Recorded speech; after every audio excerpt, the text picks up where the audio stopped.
تب سے خرابی زیادہ نظر آئی. آپ نے فیصل بھائی بڑا بھرپور ابلاغ میں وقت گزارا. جو بدلتے رویے، جو رویوں میں شورش، شدت، شدت پسندی، شارٹ ٹیمپرڈ ہونا، جلدی رزلٹ، نقدی جلدی کا اصول، ایکسٹریم مٹیریلزم شارٹ کٹ کے سارے والا سین، جو اس جنریشن میں 5 سال یہ جو بیشتر جو آ کے ٹیک اوور کرنا شروع ہوئی ہے، یہ آپ کو پہلے کبھی نہیں تھا. پہلے لوگ دانا تھے، صابر تھے، شکر گزار تھے. جو ایٹیٹیوڈ آف گریٹیٹیوڈ ہے نا جی، وہ بہت اہم ہے. اور کوئی چیز اس وقت پاکستان کا کوئی لیڈر، اصل میں لیڈر قوم کے ٹیچرز ہوتے ہیں، لیکن ان کی انٹلیکچوئل کیپیسٹی یہ نہیں ہے کہ وہ کمپلیکسڈ موضوعات کے بیچ میں سے کوئی سپیریئر سولوشن نکال سکے. وہ مرغوں کی طرح لڑائی لڑتے ہیں کہ ایک نے اس نے یوں کر دیا، دوسرے نے یوں کر دیا، اس نے اپنے بارے میں یہ کر دیا. اچھا، روز جو ٹاک شوز ہو رہے ہیں لوگوں کی مینٹل جو ابیلٹیز ہیں ان کو ویک کر رہے ہیں. کیوں؟ اس میں لڑائی جھگڑا، شدت پسندی، ایک دوسرے پہ بلیم گیم، گیس لائٹنگ ایک ٹرم ہے وہ، اور دوسری پرسنالٹی کو لیبلنگ کرنا کہ یا تم یہ ہو، تم وہ ہو. اچھا، کوئی کنسٹرکٹیو وے فارورڈ، کوئی کوئی قوموں کی زندگی میں یہ ہوتا ہے کہ کوئی منصوبہ بندی، کہ ایک اچھی لیڈرشپ کون سی ہوتی ہے کہ جو اپنی نسلوں کو مد نظر رکھ کے پالیسیز بنائے. اور ہمارے پاس تو یہ کوئی میکینزم ہی موجود نہیں اچھا، ہے. آپ جو ہیں وہ صدر بھی ہیں یوتھ اسمبلی کے. آپ پاکستان میں نوجوان جو ہیں وہ بڑی تعداد میں ہیں، پولیٹکس میں بڑے ایکٹیو ہیں، اور کہا جاتا ہے کہ جو اپنا ووٹ کا حق ہے وہ استعمال کرنے کے حوالے سے اور اس حوالے سے اگر دیکھیں تو گزشتہ سالوں کی نسبت پاکستان میں بڑی بہتری آئی ہے، اور یہ ایک امید سمجھی جاتی ہے. لیکن پاکستان کی سیاست جو ہے وہ دن بدن آپ دیکھیں تو وہاں پہ الزامات ہیں، وہاں پہ گالم گلوچ ہے، وہ پہ تشدد ہے، اور یہ چیز جو ہے وہ گزشتہ تقریباً 10 سے 15 سالوں کے درمیان بہت زیادہ ہوئی ہے، اور اس میں نوجوان شریک ہیں. نوجوانوں کے آنے سے ہوئی یا نوجوانوں کو اکسایا گیا؟ اس کی کیا وجوہات دیکھتے ہیں؟ اصل میں جی جب بھی قیادت جو ہے نا جی، ایک آئیڈیالوجیکل گراؤنڈ کے اوپر، ایک فلسفیکل گراؤنڈ کے اوپر، اور پیور پولیٹیکل ایک امیجنیشن کے اوپر لوگوں کو جمع کرتی ہے، اس کے پاس ایک الٹیمیٹ گول ہوتا ہے. اور فیصل بھائی، آپ کو میں ایک بڑی سادہ سی بات بتاتا ہوں.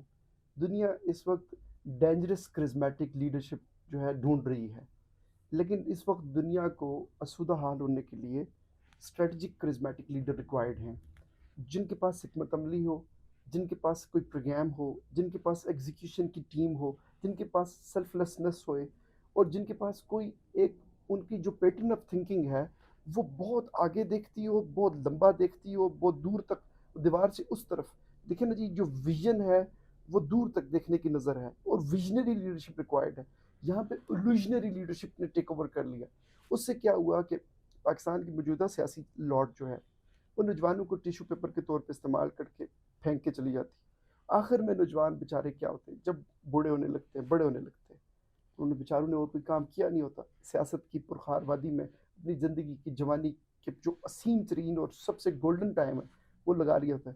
آخر میں بیٹھ کے وہ کہتے ہیں کہ میری کوشش کا ثمر، میری کاوش کا صلہ ایک بے نام اذیت کے سوا کچھ بھی نہیں.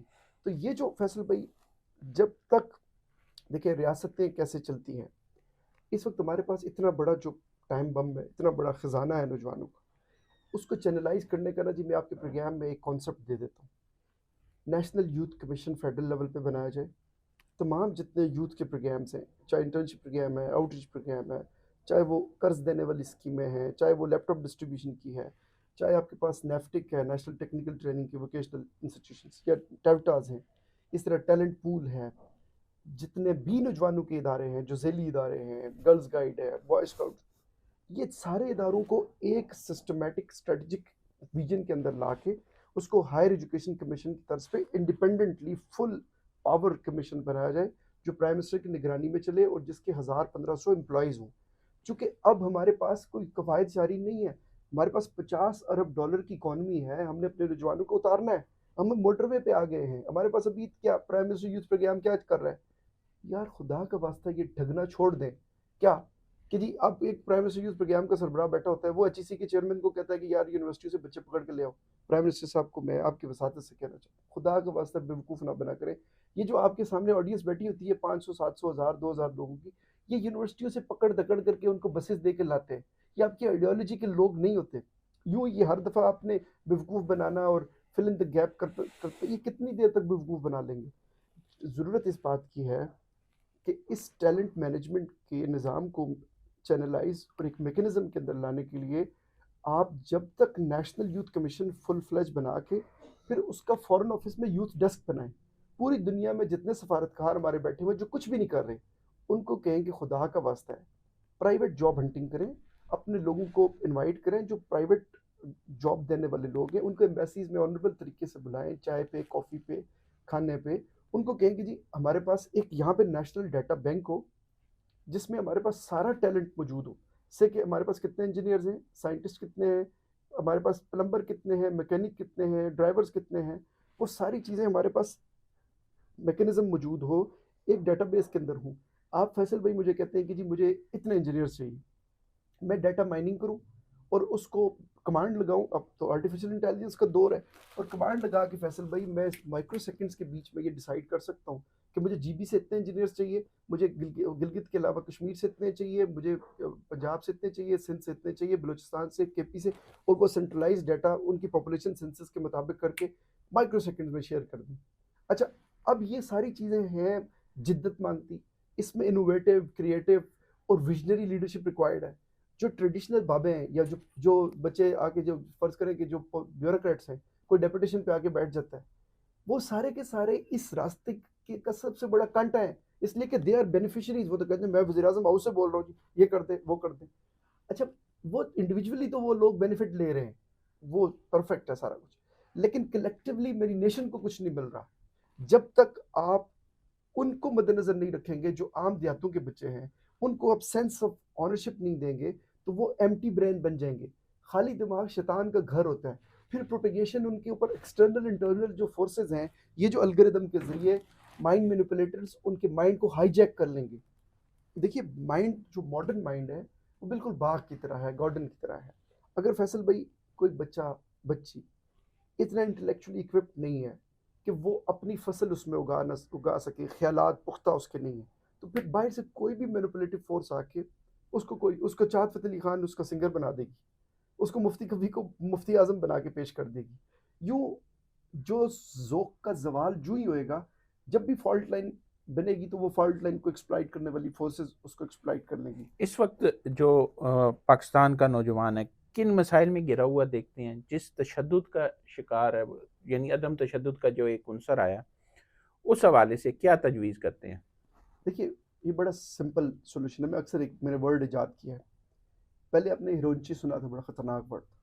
اب نہ اسکرینوں میں ڈوبے لوگوں کو میں اسکرینچی کہتا ہوں, کہ یہ جو اسکرینچی ہے نا, اب جب ایک الگوریدم ایک پیٹرن کے اوپر سوچنا شروع کرتے ہیں, اس کا آپ کے برین اور بیہیویئر پہ بہت گہرا اثر ہوتا ہے, بلکہ مرکزی اثر ہوتا ہے. یوں جب آپ وائلنٹ کنٹینٹ دیکھتے ہیں, ایک نے ایک کو پکڑ لیا, دوسرے نے دوسرے کو گالی دے دی, اور گالیاں بڑھ گیا, جیسے اب کریکٹرز جو ہے وہ زبان سے عام ہو رہے ہیں, اور وہ ٹاک آف دی ٹاؤن نہیں, وہ سوسائٹی کے ہیروز بن رہے ہیں. تو سوسائٹی میں جب آپ یہ بھانڈ پونا لے کے آتے ہیں اور کوئی آپ کی ڈائریکشن نہیں ہوتی, کوئی اسٹریٹجک ویژن نہیں ہوتا. دیکھیے جب لیڈرشپ ہی بدتمیزی کرنا شروع کرتی ہے اور ٹیلی ویژن پہ بیٹھ کے کرنا شروع کرتی ہے, اور وہ کنٹینٹ سب سے زیادہ وائرل ہوتا ہے جو اس طرح کا ہو, تو پھر اس سوسائٹی کے اندر آپ کسی تعمیر کا ایجنڈا جو ہے اس کو ایگزیکیوٹ کرنے میں آپ کو بہت زیادہ دیر لگتی ہے, چونکہ بدی کی طاقتیں آرگنائزڈ ہو جاتی ہیں اور نیکی کی طاقتیں ڈس آرگنائزڈ ہو کے تقسیم ہو کے یوں وہ ایک دوسرے کو سپورٹ ہی نہیں کرتی.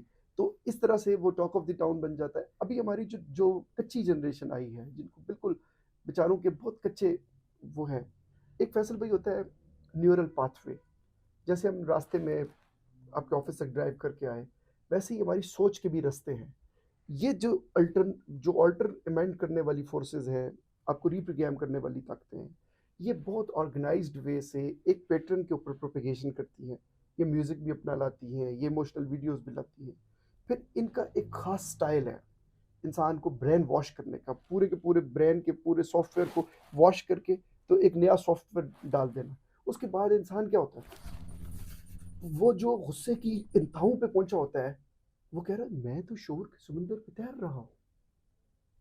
یہ جو اس کو ادراک ہی نہیں ہوتا, اس کو یوں لگتا ہے مائی وے از ہائی وے, جو میرا راستہ ہے وہ حتمی راستہ ہے. اور وہ بیچارہ ایک وکٹم ہوتا ہے, یعنی وہ بیسیکلی کیا ہے, نوٹیفیکیشنز کا نوکر ہے.